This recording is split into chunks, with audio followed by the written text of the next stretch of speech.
Hey folks, this is Ravel Rouse and Rich Bergeron. Ladies and gentlemen, Tornado Thunder account. Psychic concept, crystal ball, big. Um, yeah, so You know, email you big, can read. I big can't fight. anything, and then I didn't get a chance. This event, Saturday. What happened? And What happened? what happened? Things we discussed last week and we were in unanimous agreement about was Usyk's vulnerability to the body. If you go back and you look at that fight round by round, and I was scoring it as it was going on, I was sitting there with my dad. And the first two rounds, there was not a whole lot of action. First round, Fury did very little, if anything. And I gave him first round because of his activity, and he landed a few good body kicks. Fury was going backward. Usyk was making the play. Second round started off the same. Then Fury had a little bit of success late in the round. They still shaded it towards Usyk. I agree so far, buddy. We're doing two. In round three, Fury started coming forward. And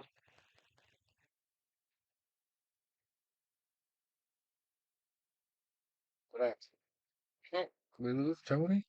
Tony Pennicat left. What happened?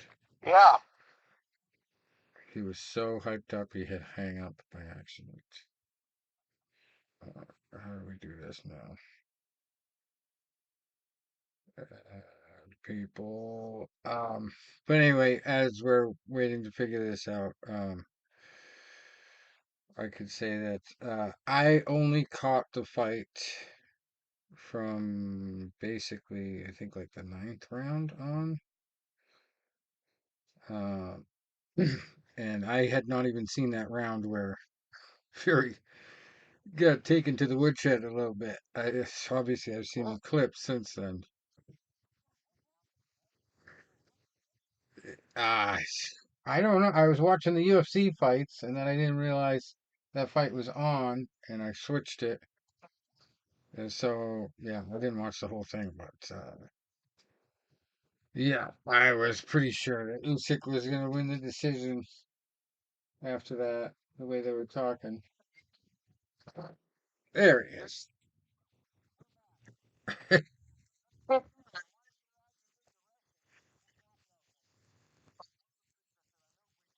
agreed first round being that's round.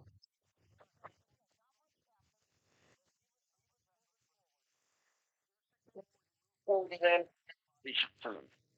round, but then Fury started going on his front foot a little bit more. And I felt by the end of the round, Fury did enough to win the third round. It went out. Yeah, he would have made it. Fury did enough. Starting in the fourth round, Fury, I felt, took over the fight, which happened progressively for the next four rounds, rounds four through seven. Fury was, using his size. He was using his strength. He was landing some good one-twos in there. He landed some very good uppercuts in there. He had one that I thought was really wobbled Usyk with. And he was landing some good body shots. And there was a few times he landed them. But Usyk take a deep breath like, this hurt. When I said, okay, Fury is taking this fight over right now. And that was round seven. So after seven rounds, he had it 5-2 Fury. Yeah, we only had one difference. The seventh round was so close. I thought Usyk was starting to make adjustments, but the strict I had Fury up. No, excuse me. I'm sorry. Yeah, after 6 rounds, I had Fury up 4-2, and I thought he was in control. Then Usyk made some adjustments. No, he keep going. I had a 5-2. Turning point for me, and I believe it was in the eighth round, was Usyk landed a right hook, and it landed right on Fury's neck, and it looked like it broke his neck.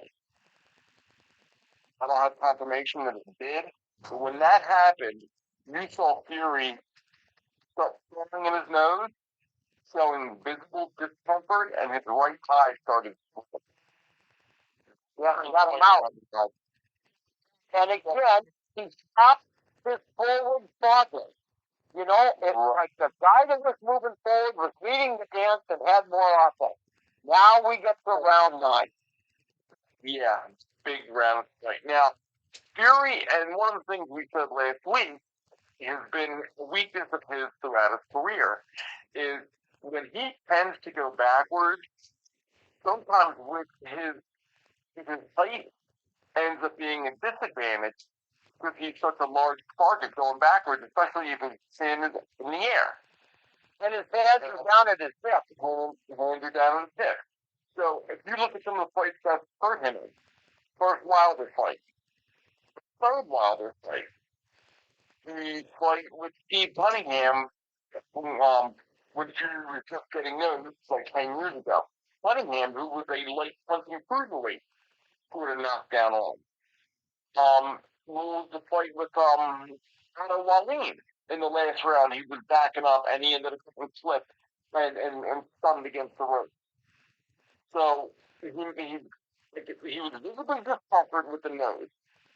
He was backing up when he took that left hand. And Fury, as good a fighter he is, even same thing with Francis Ngannou, you know, in the closing knockout.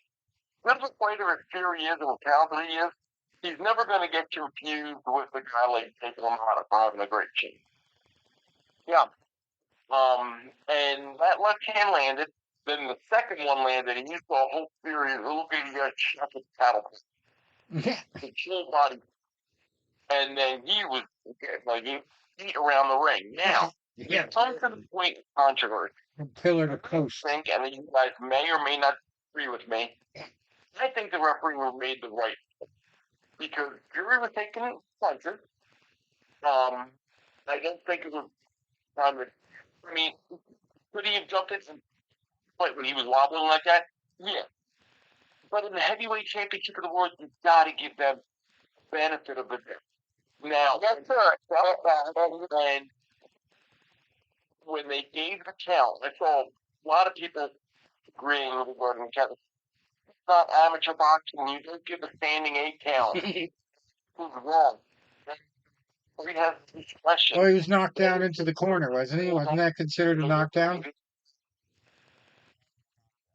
Yeah. Canvas.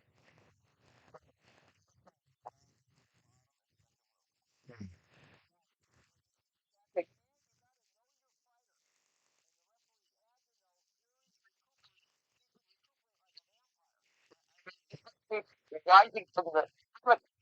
Yeah. Again, I totally agree with you here on that. It's not have been stopped. Yeah, I looked at it myself, and obviously they showed a million different replays of it, and like from all kinds of different angles. And honestly, I would have scored that a knockdown. Yeah. And I think the bookies would have too because I had the bet, Fury by decision and had been knocked down. That was a prop bet. And I had that lone bet, and I was like, "Oh man, 1 point ruined my bet." So, I But mean, you look at it like yeah, it's considered a knockdown. we need reality. Free Fury needs to play in the street and playing picture. And for no there, I mean, it might have taken another 10, 15. He was gonna land on Yeah. that. So yeah, I missed that one. I got actually I hedged the Caballel fight there. Frank Sanchez, undefeated heavyweights on the undercard.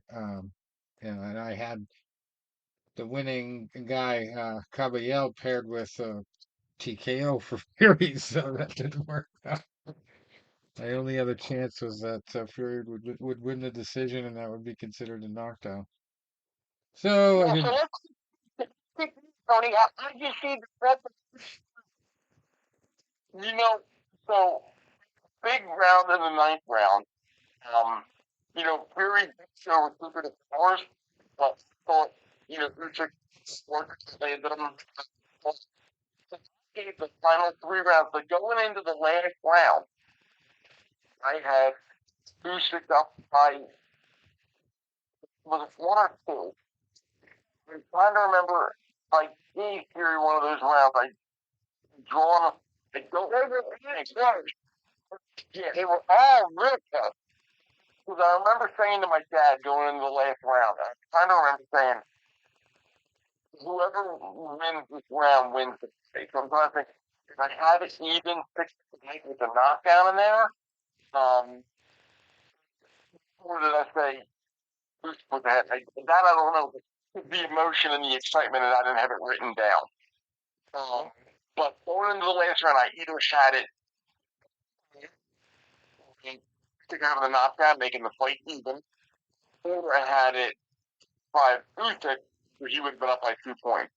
I gave Usyk the last round, and boy, I did hit him winning. So, yeah, I definitely say the right one. I mean, I had it even after 8, and I gave Usyk the 9th, and the 10th. Now, the last 2 were so close. So I even given him 3. I had it 114, 113 Usyk. The right guy won. Yeah. Definitely the right guy. One of the judges agreed. It was so close. Yeah. I mean, it could have went either way. But, the sad thing about the Ukrainian war thing, yeah, that was, I thought, was That was a little blown. very bad. That was,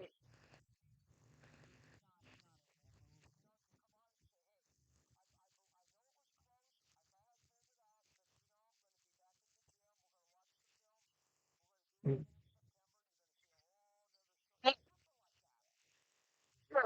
on the radio,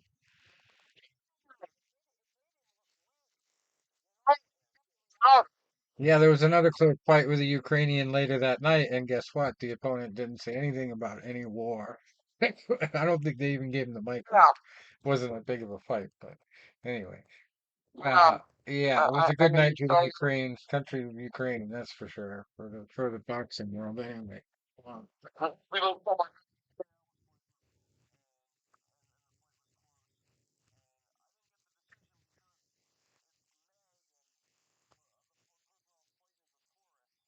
Yeah,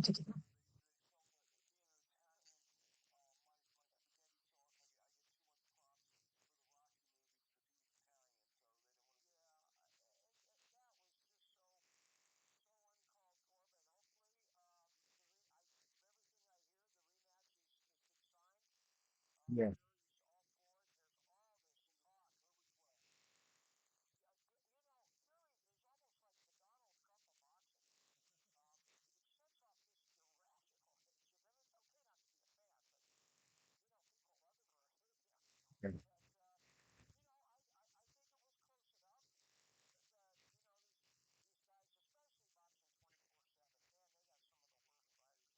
Mm,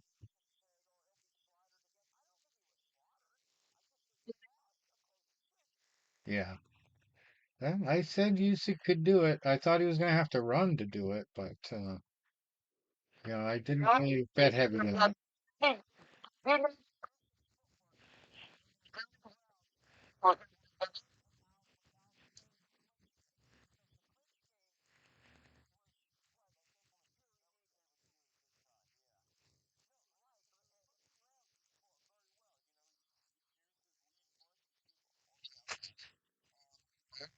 land straight right and left to the body.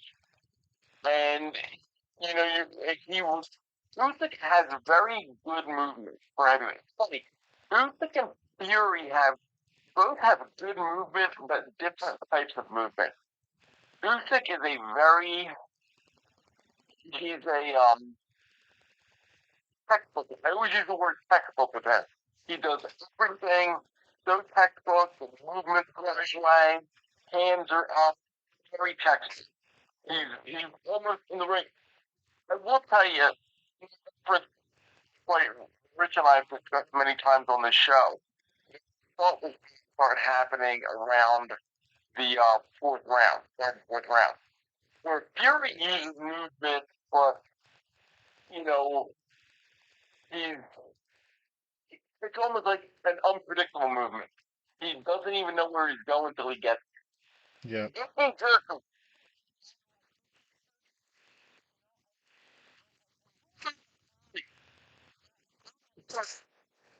you guys hear me talk about this head stuff all the time. There's some fighters that you can just tell it's a fear. You're not. Yeah. But I knew it's a waste of time with this. I mean, just like you said, Tony, he is, and Yeah. that includes his mind. I mean, he has a lot of mental cases. And so what do you think about the penalty? Well, there was a few times, you know, and the place that I'm going to reference in 1990 was friend Vinny versus He Ain't So Dangerous Data Earth. And, you know, Usyk going in. Usyk, he's in that ring like a real. He reminds me a lot of Mike Singletary. Taking intense pace and like joining an over you. Where he's, very much like a stone. And Vinny was kind of like the Fury type where he's hitting himself in the head, dancing around, and pumping himself up and pumping the crowd up and climbing a little bit and talking shit. Now, point in around the fourth round, I even turned around and said to my dad, I said, Fury's trash talking was getting because Usyk was a few times. Very subtly, but I saw him say like he like nodded back like, well, like he's losing his composure. Then it ended up turning up and he refocused himself and he did not. Vinny Kazdaner's fight was along the same line. And very much a technical fight, very intense. Uh, you know, no emotion in there. And Vinny being Vinny was, herky jerky, dances a lot, brags on, hits himself, tears himself up, he's proud of it. And for the first three rounds of that fight, he wasn't really taking it. And then Vinny started dropping his hands and started hitting himself and started talking shit. And Rosenblatt started falling into the trap. He started talking shit. He started hitting himself. And when that was all happening, he walked right into an overhand right, and that was pretty much the end of the game. Going into the fight here, if you go back and you look around those third and fourth rounds, right around the same time, you will see what it appears where Usyk responds to a little bit of a goading. Like, is he losing his focus? And that was around the time that Fury was getting him with some 1-2s, with some uppercuts, with some body shots. And that's what I thought a lot of it. Fury getting him off his game. Usyk was able to refocus himself. And then, like I said, once he landed that right hook in the eighth round, that I think broke Fury's nose, and I still believe, unless somebody gives me a report that it was broken, I believe it was. That really affected him. Are you a doctor, sir?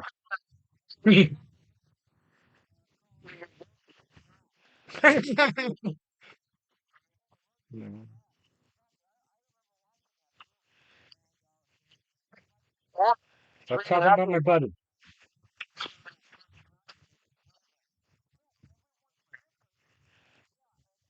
see, in that case, he made it work because there was a little chink in the armor. I just didn't see it quite as much, if at all. And you said, like you said, maybe there was a little bit there, but I just knew that Fury was just kind of wasting energy on that. And, see how it ended. Yeah. Sometimes it works. Hector Camacho used to love to do all that shit. It worked for him a lot, but I don't know. Fury needed to fight tall, like I said last week, and he didn't. He fought reckless. He fought like overconfident, and he let his ego get to him. And he's lucky he didn't end up hitting the canvas because he might not have been able to get back to his feet. Um, but he likes to make good adjustments between fights, and next time he's probably not going to leave it to the judges, even though I thought they'd be more Yeah, solid for him over there. talking about fighters that Ali, he had the number of Sonny Liston and George Foreman. And good work at Joe Frazier or Kenny North. Yeah. And maybe you try, but it just seems like Usyk was just not falling for it.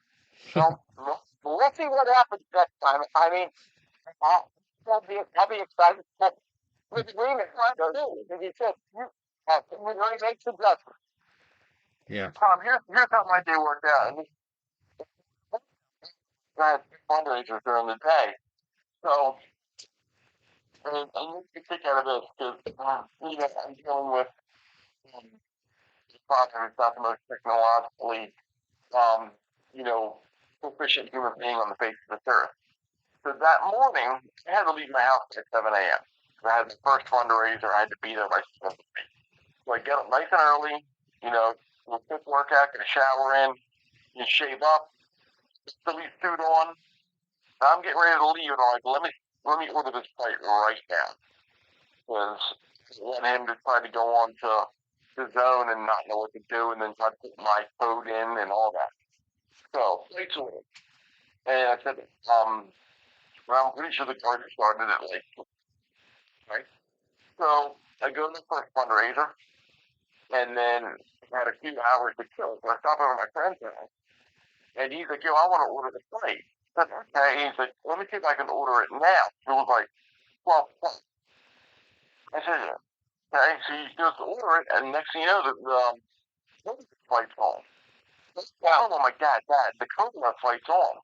I said, the Cobra flight's on. What did I do this? He said, that's all you do is you go to the zone app.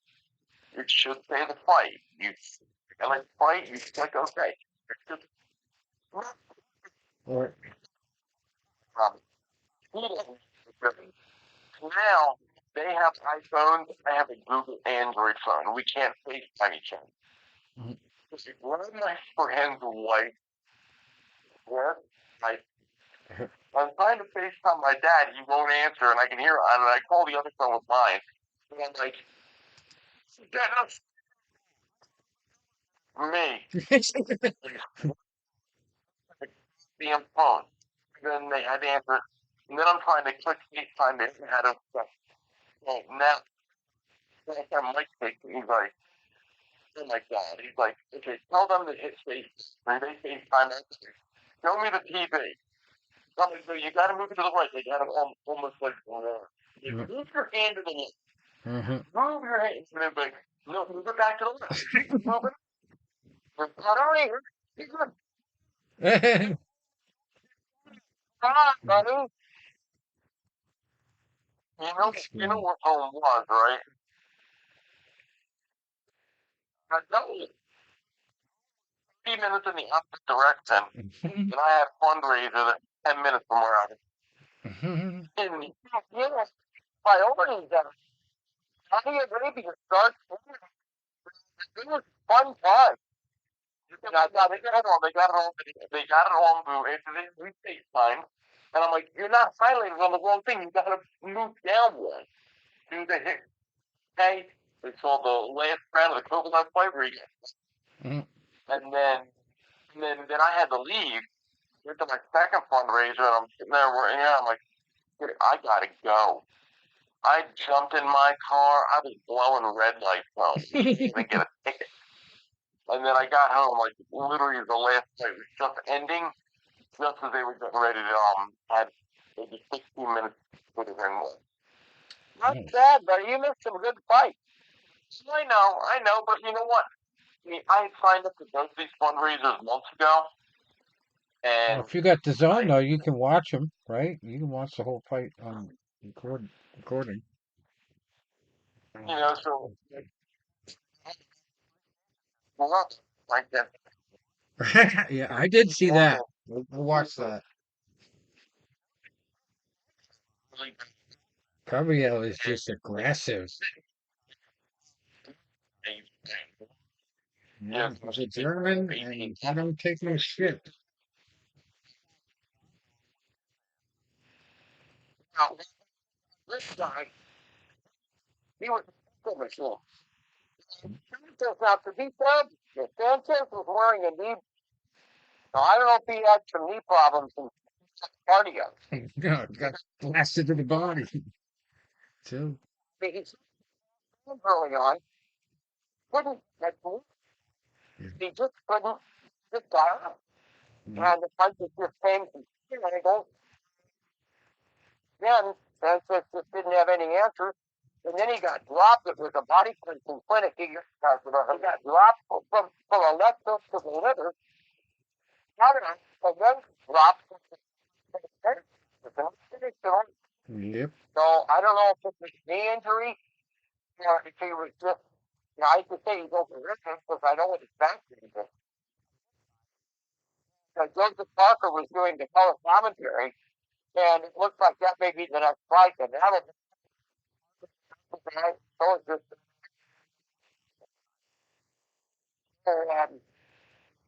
very entertaining fun. Yes, sir. And it's just a unbelievable ESPN card too. There was also a rematch between Jai Opatai on that card and Maurice Bredis. That was a unanimous decision for Opatai and a kind of a shock, I guess. Undefeated Joe Cordina getting TKO'd by Anthony Casace for two titles, IBF and IBO. And then Mark Chamberlain taking just one round to get rid of Joshua Oloisian Wahab. Getting his second loss, 23-2. Chamberlain 16-0 now. Got the WBC silver lightweight title, which was vacant. Kovalev losing to a young undefeated guy.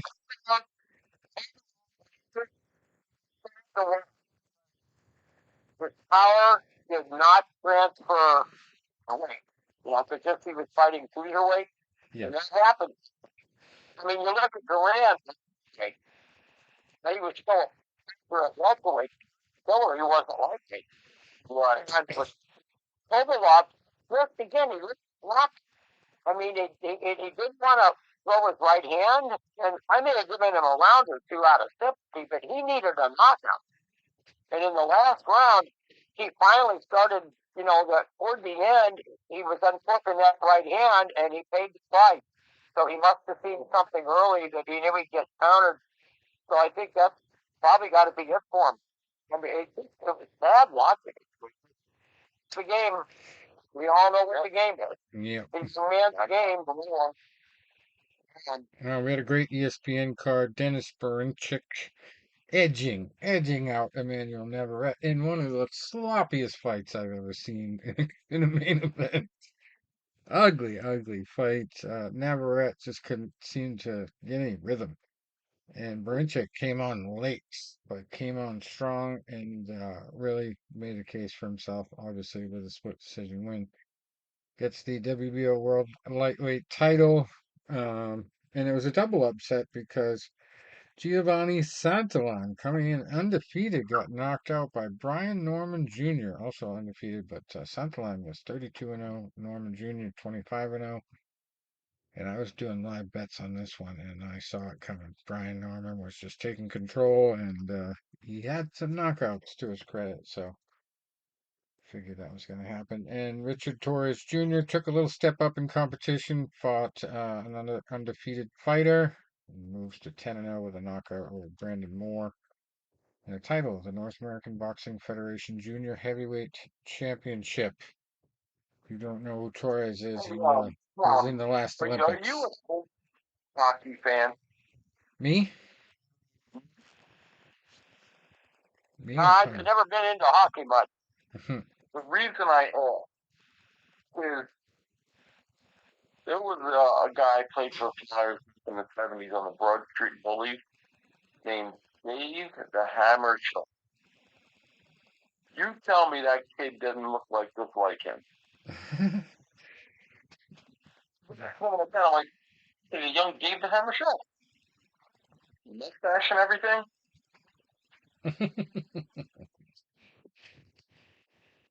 Also on Friday, we had a Harry Scarf getting a victory over a guy named Karen. Remember we talked about that fight last week. Harry Scarf, 14-2 now, beating Karen. No, he lost. Harry Scarf lost. Sorry, falling to 13-3, and a guy named Karen won. Karen Chikadzian, 24-2 now. Unanimous decision. And there was really not much else going on last week. Uh, but I got some predictions this week. You're probably not going to make you much money because they're the favorites I'm picking. But there's some big fights this week, including a female title fight overseas, which is pretty crazy. You don't see that too often. Anyway, start from the top. Tomorrow night we have WBO European middleweight title up for grabs in Budapest. Renato Agati, 20 wins, 1 loss, 2 draws. Fighting Mikkel Nielsen, 12-2 at middleweight for the WBO title there. Then, see, we jump to also Friday night. In Poland, the Polish fights of the week here. We've got Lucas Rozenski, 15-0, fighting Lawrence Oakley, 19-1. Yeah, it doesn't say the weight on that one, but that's a 12-round fight. And then we got Fyodor Sergeyson, 23-1, fighting Jorge Cota, who is 31-6 at middleweight. And those are the two biggest deal fights on that card. How about this guy? Isaac Chilemba still fighting at cruiserweight, 27-9 with 3 draws, fighting Alexei Papin, 16-1. Let's get to the good stuff here. Saturday. ESPN Plus has a card in Canada. And this one is an easy one. I got the guy's record right up here. Mark Heffron, 30-3 with 1 draw. Fighting Christian Mbili, 26-0. I think Mbili's going to knock him out. Heffron has been knocked out recently, and I did my analysis on his record, and he has literally uh, over half of his fights have been against guys with losing records. Uh, and he's really the best guy you could say he fought and beat was a guy who was 20-1, Lennox Clark, and he really fought a bunch of bums really to get to 20-1. That guy, so he's got some obscure titles in that fight, and then he beat a guy who was 10-6 in the first round by TKO. Then lost in the third round to Jack Cullen, who is probably actually the best guy he's ever faced now, considering the other guy wasn't nearly that good. It was just a padded record. And then after that TKO loss, he had a tune-up fight where he fought a guy who was 4-21. And it was only a 6-rounder. He went from a 12-round fight to a 6-round fight. And now he's fighting an undefeated 26-0 Christian Mbili. And guess how many fights Christian Mbili has had with losing record fighters? Let's take a wild guess. I would say, yeah, Close. Close. One more guess. One. No, two. Two, sorry. Two. His debut against a 2-4 fighter, and then he fought a 7-17 fighter back in 2017. So 2017 was the last time he lost. He fought a guy with a losing record. So I think he's gonna knock him out. That's my basis for that one. Because if you just bet him to win, he's a super favorite, probably for that reason. Uh, and then we have Eva Vorberger. This is my other free pick for everybody. She has 12, 12 knockouts, four knockout losses. She's 26-8, fighting Saren Setin, who is 9-0. Oh, she already lost this fight. Oh, jeez. So I can't really give a I can't give a prediction there. This was in Istanbul. What is this? No, she's fighting Dinah Thorsland. That's what it is. Okay. Just confused there for a second. I clicked on the wrong record. Okay, so Dinah Thorsland. She is 21-0, fighting a girl named Seren Sitin, who is 11-0. So Sitin, again, has really only fought in Europe. Doesn't really have a lot of big name wins, and obviously the more experienced Dinah Thorsland is a favorite. But I think it's pretty good odds for decision. So there's your parlay for boxing.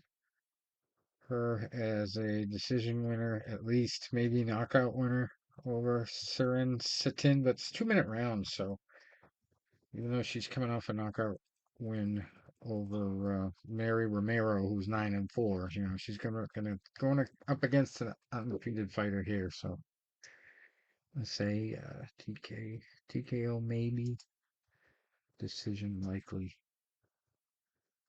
All right, let's get to the rest of the schedule. Alexander Gaumont, also on that ESPN card from Canada. 10-0, fighting Santiago Fernandez, who's 8-0-1 at middleweight.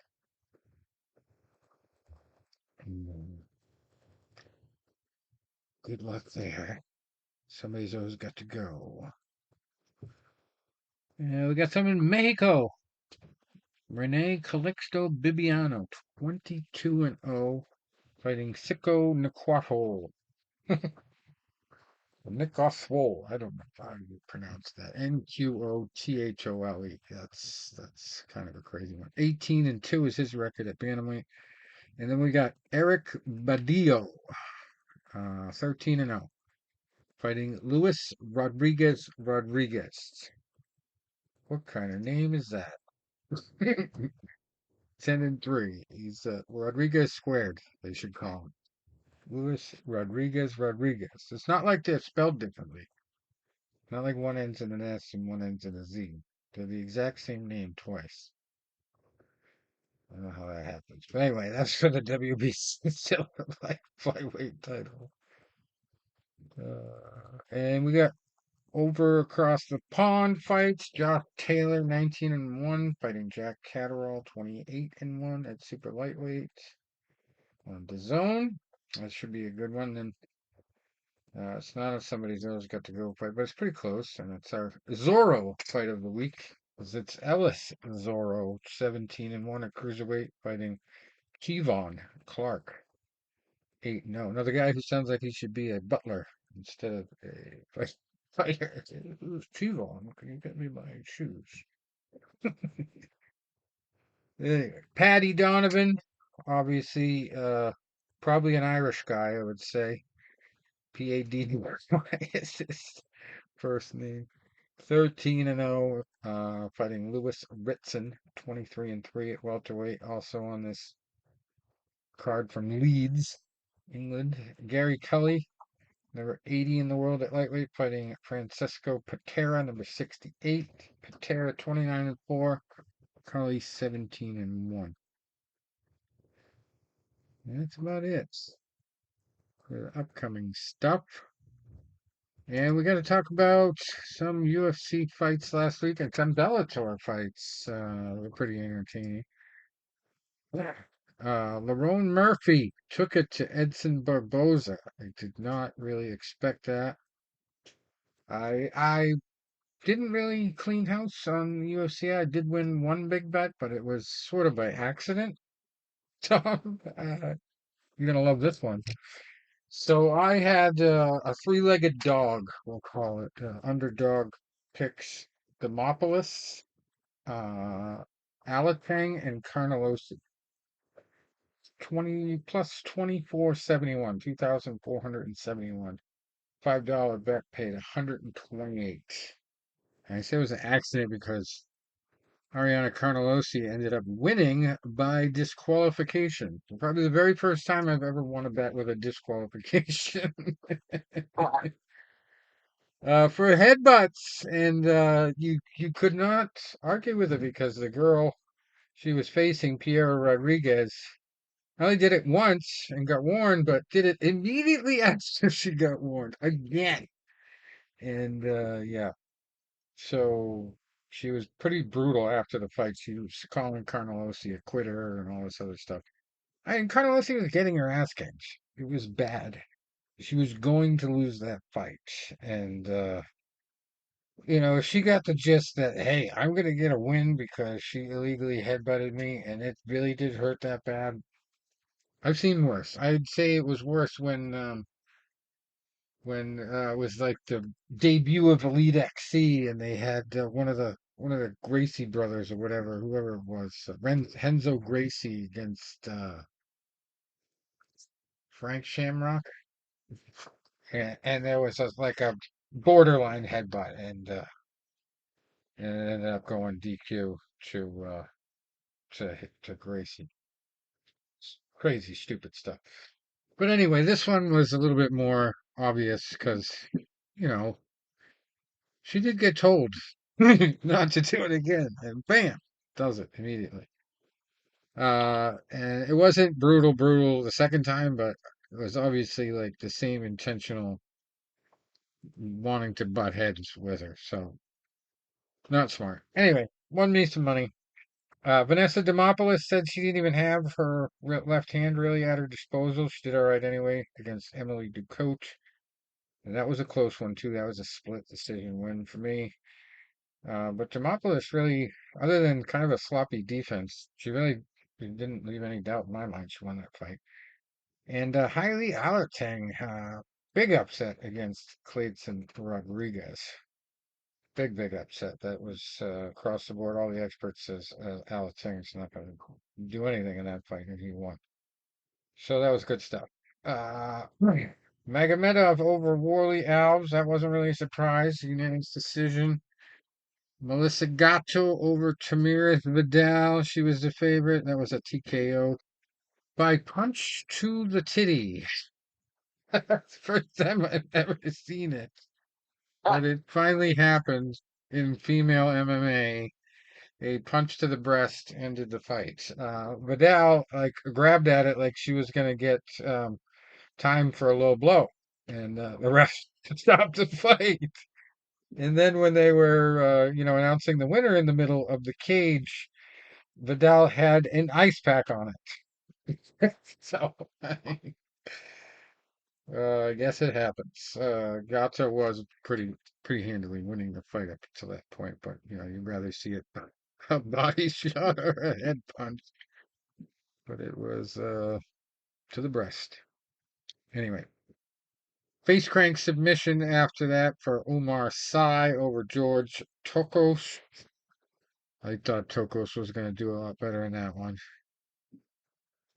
Tom Nolan getting the job done in messy but effective style in round one. He got cut up a little bit. He was on the brink of a bad night and he turned it around, kneed him to the body, Victor Martinez, and then just started unloading punches on the grounded Martinez. And that was that.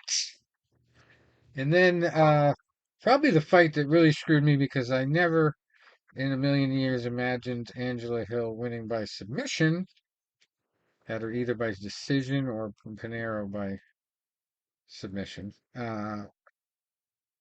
It's whatever,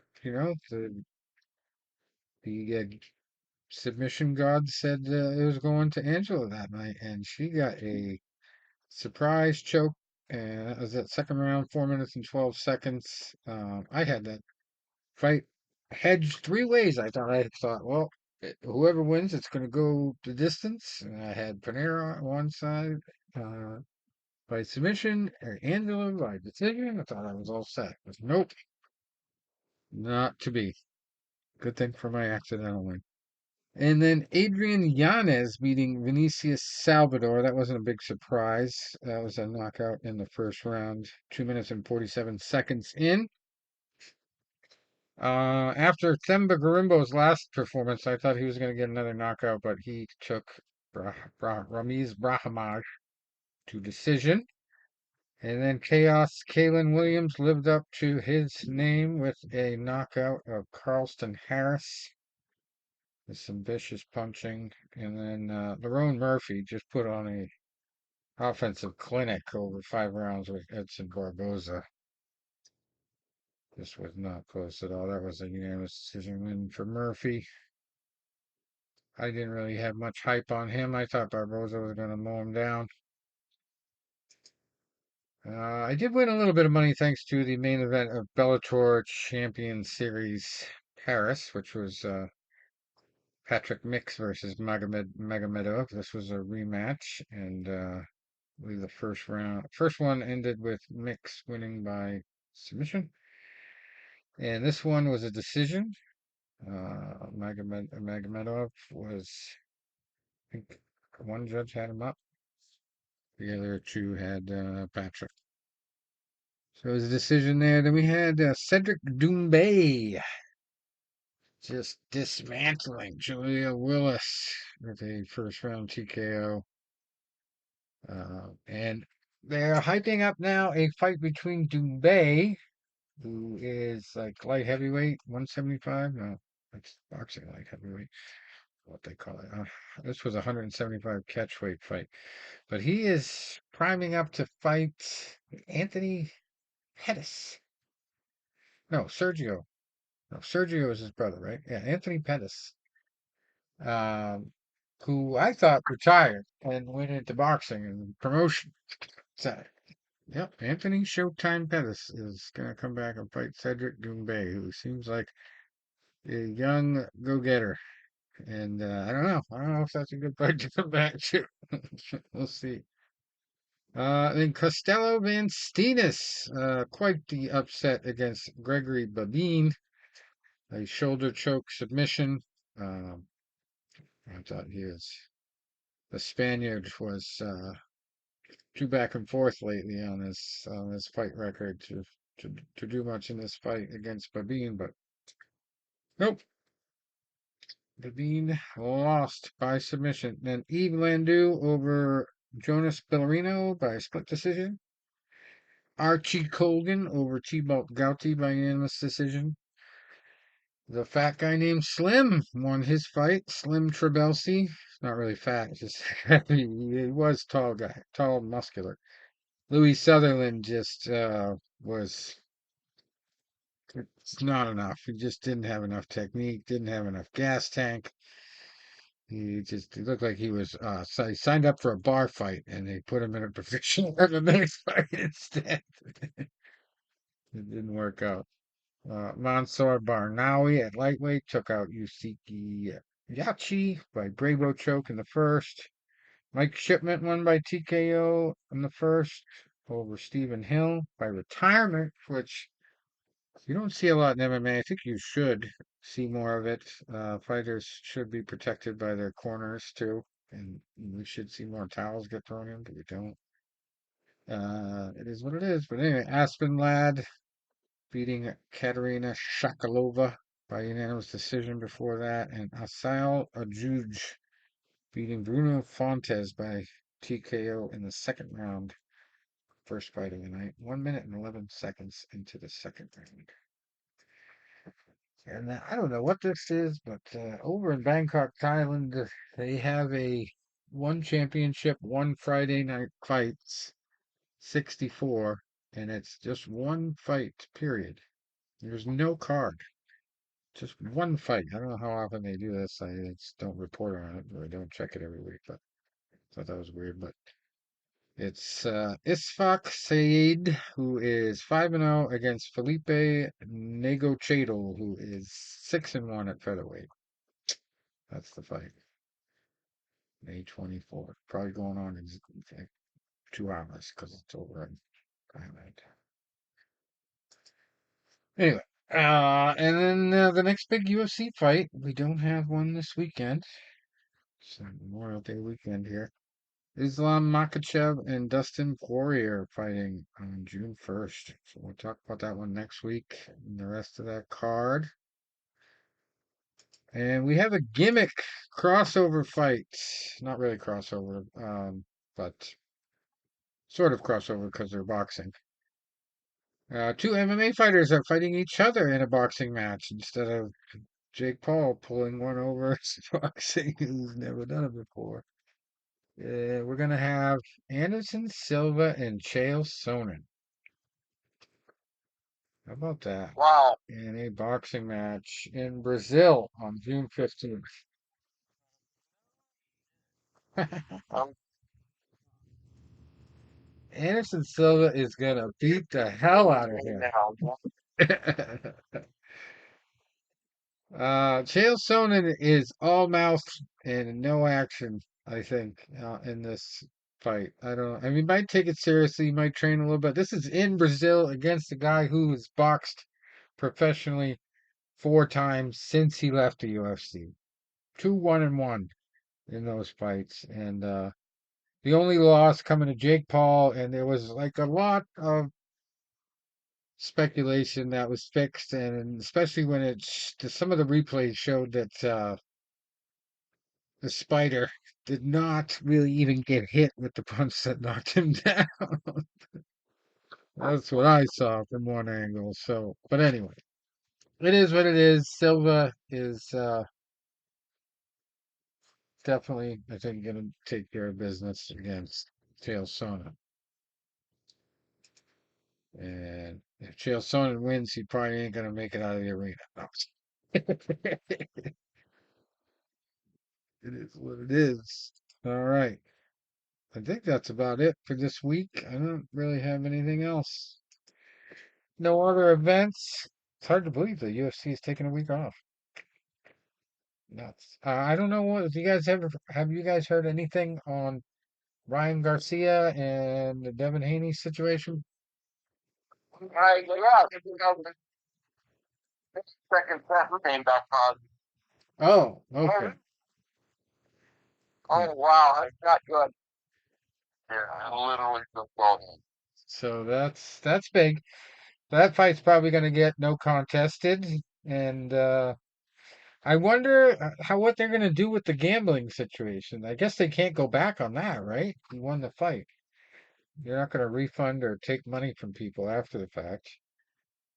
Um, but I mean, especially because he bet on himself and he cheated. Like, I just don't know how you let that stand. He's got to have to face some real big sanctions by the organizations.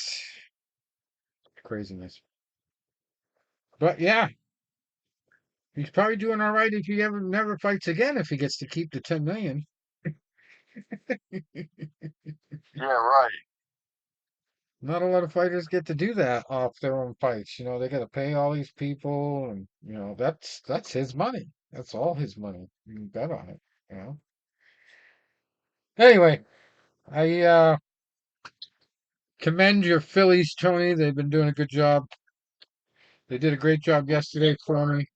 $5 paid me $36.25 because I did the Phillies special on one of Right. those, betting organization suggestions, because they think it's going to lose because it's so outrageous. And it was Bryce Harper over a half a hit, so one hit. He also had to get 3+ total bases, and then Bone, Stott, and Real Muto had to get at least one hit, and the Phillies had to win. So I got the Phillies special. Available. Good win yesterday. Yeah, they had to hit me a couple times. I lost a couple games early when they were doing shitty. And it's like, oh man, but they started getting the best record in baseball talk, and they're doing amazing since then. Much better You than the know, Red Sox. genius. Sometimes maybe even later for certain things. So, his record right now, 23 games. So 51 games into the season, they are 37 and 14. Yeesh. 14 games. Crazy. My father was 0-2, which is 1-2. 2 games I lost, one of them. So I said, Dad, do you know 14 point whatever percent of the Phillies losses were because of games you were Oh, that's in? funny. Man, they are 12 when you were not in attendance, and they're 0-2 when you lost.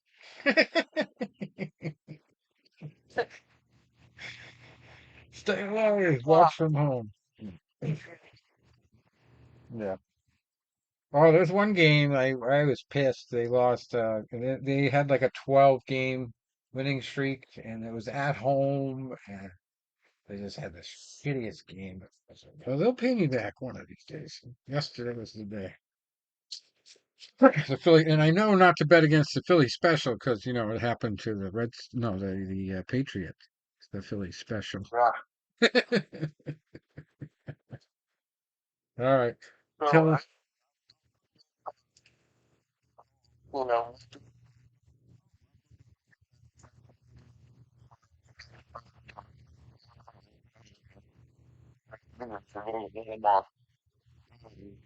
still have our two right now. It's Monday and Friday, and then, one per month. Now, Kitty Mail wants people back in the city for 3 days. We don't have a for that. Yeah. But right now we're just taking it as it is. Put in, for some days off going forward. And I still got 11 more that I have to schedule. So I see where the recently retired Jason Kelsey is still going to be doing his um, bartending gig down in Seattle, which is a 2 hours from the house. Now my little brain is starting to, like, like I've been thinking of, what I should go down and wear the Phillies outfit, which was designed by the same guy that made his parade attire. Hmm. So it's like, any time you get a chance to get an in, you take, Right. you really got to see that, and we might think, Jim May? Yep. Well, I'm doing this thing coming up. You want to be there, or do you want to do whatever? You, you, know, Yeah. you know, you miss 100% of the shots you don't take. Right. And I would say this, and also, um, ironically, I said it, the end of the I programs, they were generally people. Sometimes, pay to get into the event, or if it's a signing, you have to pay so many sometimes it's Brandon Graham, sort of a lot of people, the baseball players, and one of them 2 years ago was the other who was black. And I said, he's playing a opportunity and got a picture with Carl Weathers while I was dressed in the Halloween. And I said, memories are more important than money. It's not talking about going out there and earning $100 bills. I'm talking about going out there and you know, sometimes if you have to invest in something, but saves you that tenfold in the richness that it brings to your life. Right. Excellent. Yeah. Give it a shot. I'm sure. Right now, I'm going to Richie and seen it on social media. If you laugh with them, you're going to end up going to the Taylor Swift wedding next year with the brother.